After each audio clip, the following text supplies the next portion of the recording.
Now I'm going to use a corrugated paper crimper, and since I want the corrugation to run this way, it's like this. I'm just going to put the crimper in here, the paper in here, like so, and then I'm just going to crimp that bad boy.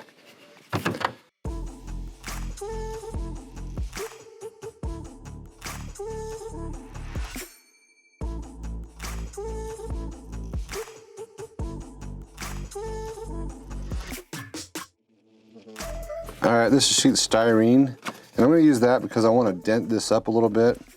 I used paper when I made the shack, but I want to use styrene in this one. I want to make sure the corrugation goes this way. And so I'm going to use my trusty corrugator.